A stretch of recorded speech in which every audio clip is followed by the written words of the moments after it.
This is the second of a series of 4 weeks exploring the topic of progress. Last week I described the origins of the idea in ancient history. Human life is unsatisfactory, but our lives have been designed by some kind of God with potential for improvement. Sometimes we go forward, sometimes we go back, but the world has been designed for the possibility of a better life for everyone. That's the basic idea. And the improvement is characteristically moral, political, and spiritual. It's about accepting our environment, but changing human behavior. And this concept is in many faith traditions, including the Bible and the teaching of Jesus. And it's different from what many people think of today as the standard Christian story of creation, fall, redemption, and then the second coming of Christ. That was developed in the Middle Ages, and that's a kind of stages thing. You know, everything stays the same, and then there's a sudden jump to the next stage. So that's rather different from the idea of progress. First, God created the perfect world. Then the serpent tempted Adam and Eve, and we had the fall. Then later on, Christ defeated the devil by dying and rising again, and the next stage will be the return of Christ. So that's a much more sort of fatalistic view of history. It tells you there's nothing much you can do while we're in this age. You can't really change much this side of death. So that's a rather non-progressive view of history. Modern secular culture revived the idea of progress, but has given it a different content. And so today I'm wanting to talk about the ideas of progress that dominate in our society today. So I'm going to be focusing today on technology and economics. Next week we'll look at alternative versions and how recent commentators have disputed the whole idea and say there's no such thing as progress. So we'll look at that next week. Right, so when environmental philosophers ask, why has our Western society been so willing to destroy our environment, they usually point to a change in European attitudes about 400 years ago, and it's best expressed by a chap called Francis Bacon. Have you heard of Francis Bacon? Right. By Bacon's time, it was obvious that contrary to this sort of full redemption story, things had been gradually changing. Science and technology were both developing. So he turned upside down the traditional medieval story of the fall. The traditional story is when Adam and Eve in the Garden of Eden ate the forbidden fruit, they made humanity sinful, but left nature unaffected. Francis Bacon, over 1,000 years later, said it was the other way around.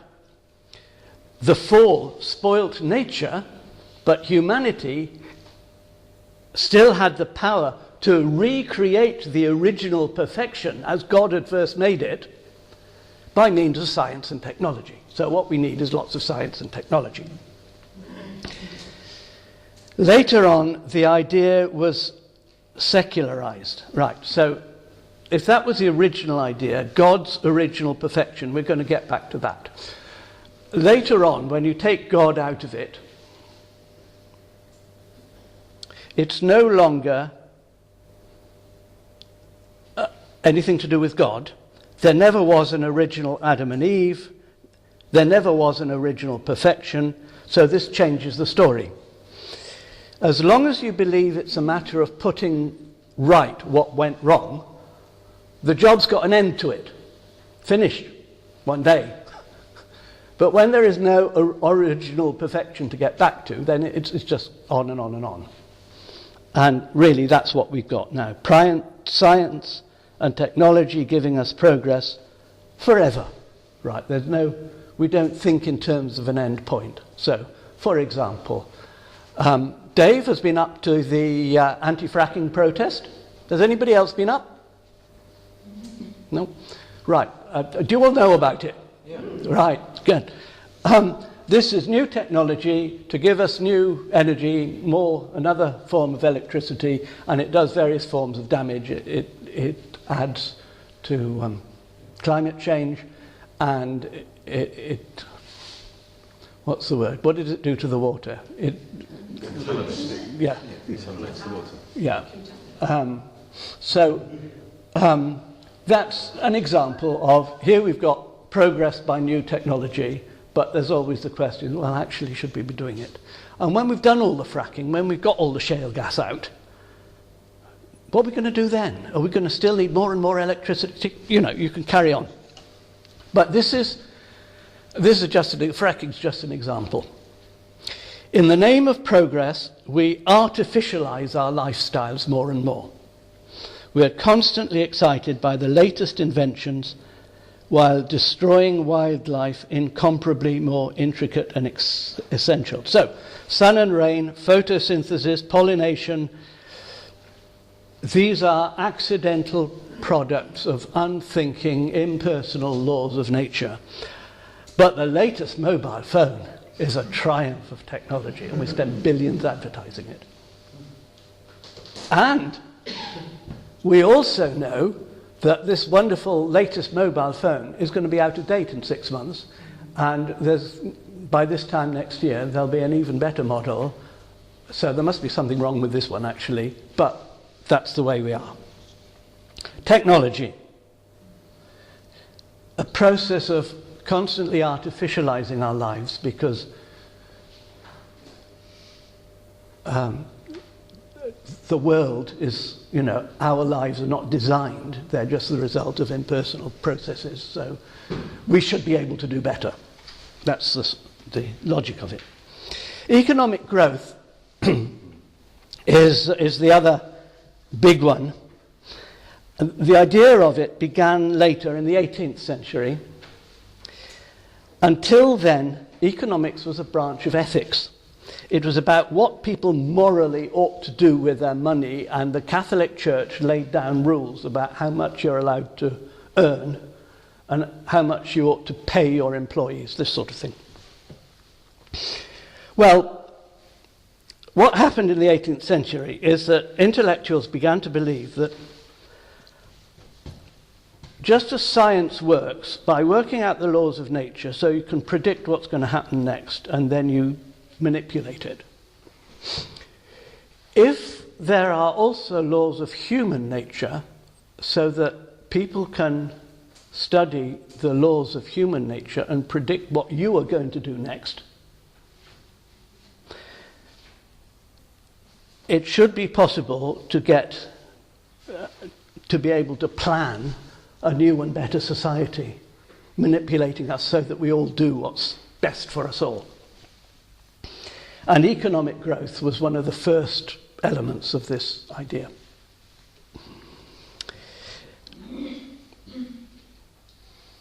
When I studied economics in the 1970s, they were still arguing about...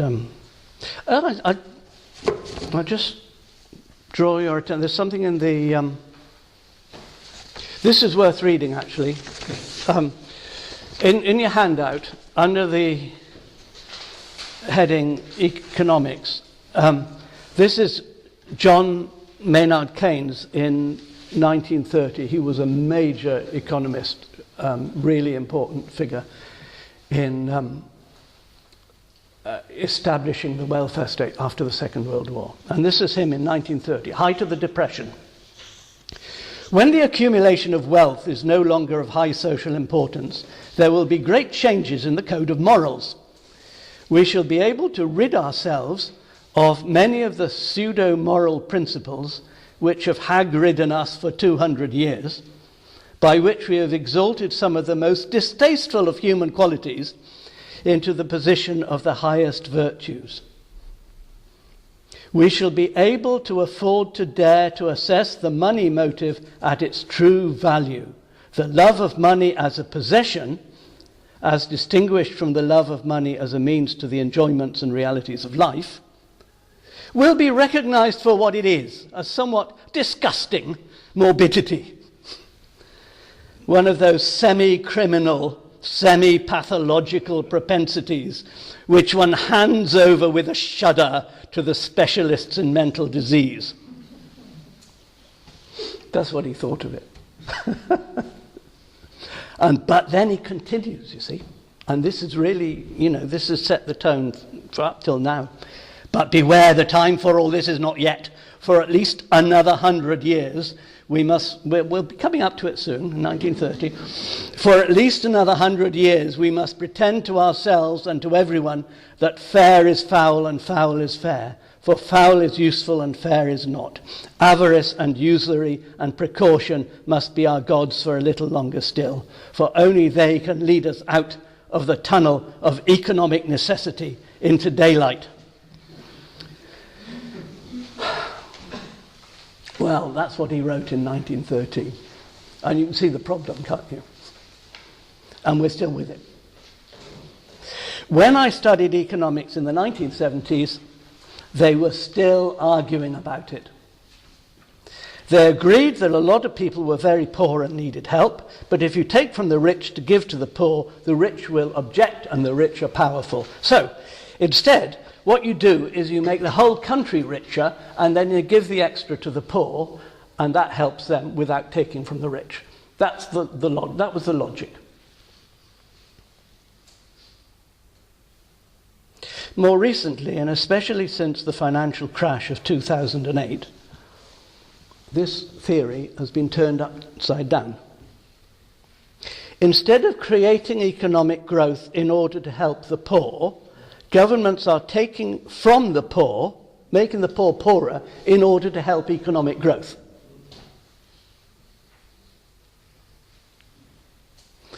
People who don't contribute to the economy get demonized, and we've seen that over the last few years, an awful lot, haven't we? As though the whole purpose of human beings is to help the economy. I mean, there's a number of times I've wanted to throw something at the television when I've heard somebody saying that.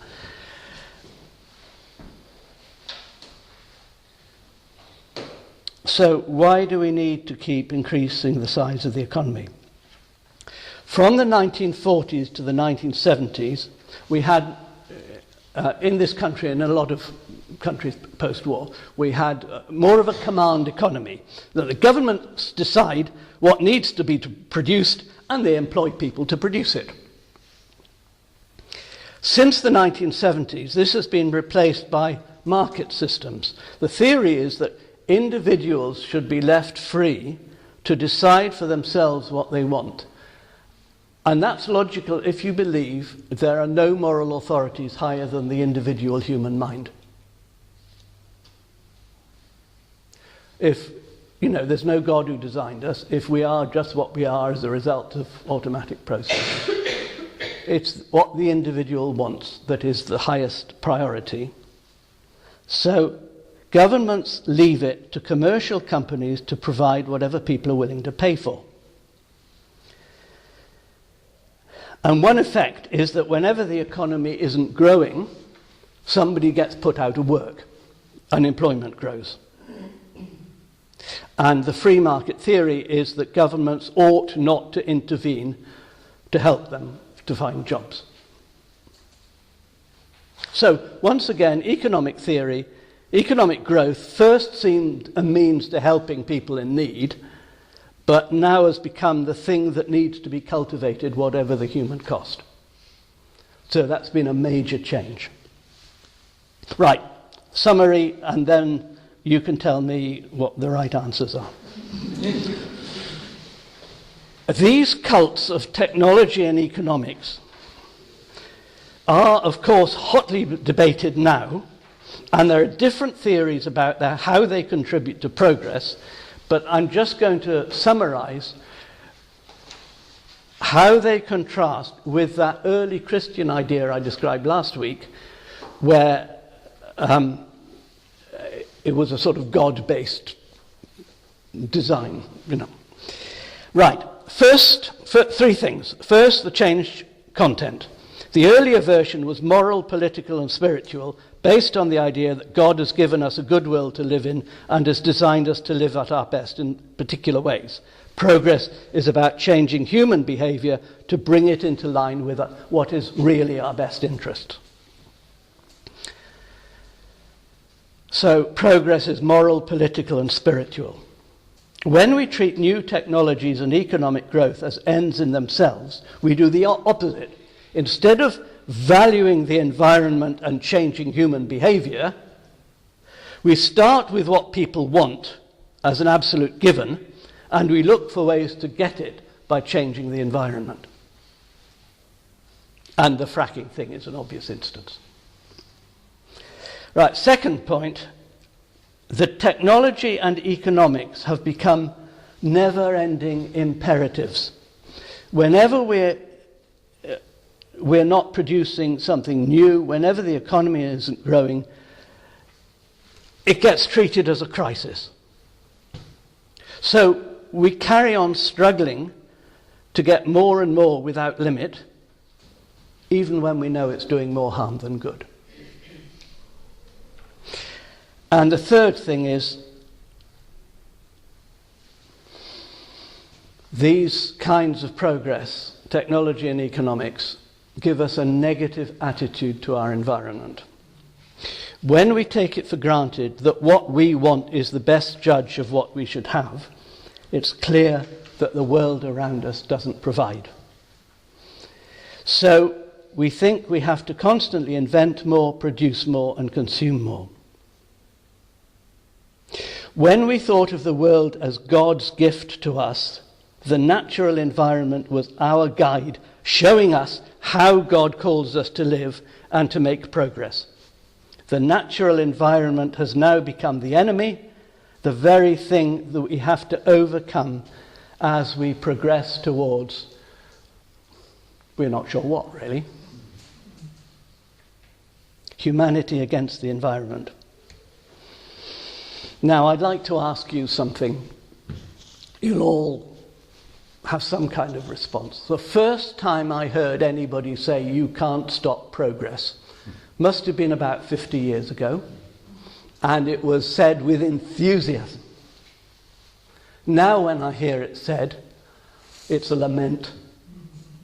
Am I right? Yeah. So, we now have about 10 minutes.